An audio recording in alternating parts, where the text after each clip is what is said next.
Binulgar ngayon nitong head coach ng Phoenix Suns ang totoong dahilan nga raw kung bakit patuloy na lumalakas ang LA Lakers sa pangunguna nitong si Luka at LBJ, even na hindi nakuha ng Lakers yung sentro na tinatarget nila at bitawan pa itong main center nilang si Anthony Davis. Hindi lang pala itong si Luka at LBJ yung nakikitang rason dyan. Grabe to mga pare ko, dahil itong head coach ng Phoenix Suns na si Mike Budenholzer yung nakapansin kung bakit nahawakan ngayon ng Lakers yung pagiging title contender. Ayon mismo dito kay Mike Budenholzer na ang pinakarason ng patuloy na paglakas ng Lakers sa Western dahil sa napakagandang takbo ng mga perimeter defensive player ng mga to. Yan yung napansin na pinakamalaking pagbabago sa Lakers. Na even na walang maayos na sentro yung mga pangunahing defensive player nga ngayon nitong Lakers ang nakikita dyan na malaki ang nagiging impact sa magandang winning games ng mga to. And kahit ako alam ko kung sino yung mga players na tinutukoy niyan,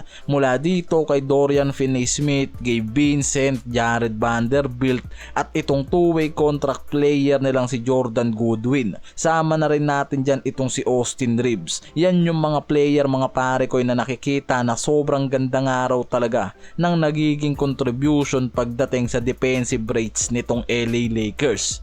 Simula naman kasi talaga sa regular game nakikita na ng mga analysts ang defensive depth ng Lakers na mismong kahinaan ng team na to. At mismo namang itong si Rob Pelinka ang nag-solve ng problema na yan para sa Lakers. Mula dito kay DFS at Shake Milton na kinuha nila sa trade. Diyan pa lang talagang nag-improve na nga yung depensa ng mga to dahil malaking bagay si DFS sa frontcourt ng Lakers with Anthony Davis pa. Yan din kasi mismo yung naging problema ng Lakers sa nangyaring trade ni Luka at Anthony Davis. Na ang plano kasi talaga nitong si Rob Pelinka after na kunin itong si Luka bigyan ito ng isang matinding sentro para maging balanse nga ang Lakers mula sa depensa at opensa.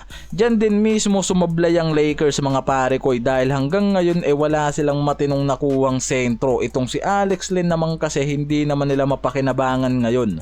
Kaya nagtaka rin talaga yung marami kung paano nga na-maintain ng Lakers ang win streak even na wala silang sentro at itong si Jackson Hayes lang mga pare ko yung naging main center nila, and at least nga raw meron pa ring magandang outcome dahil na-improve yung secondary center na to. Yung apat na defensive player na yan ng Lakers mula dito kay Vando, Finney-Smith, Goodwin at Gabe Vincent, mga defensive player na kaya naman kasi talagang dumepensa mula sa mga wingman, forward and center, mula sa paint and 3-point line mga pare ko, na sobrang effective nga talaga yung kombinasyon at connection ng mga defensive player na yan na nilalaro ngayon dito sa Lakers, na mismong nakikita at napansin nitong head coach ng Phoenix Suns. At ayon mismo pa dito nakikita nito ang Lakers na merong magandang unity pagdating sa mga defensive player, na meron nga ngayon ang Lakers na kumpletong defensive player sa roster.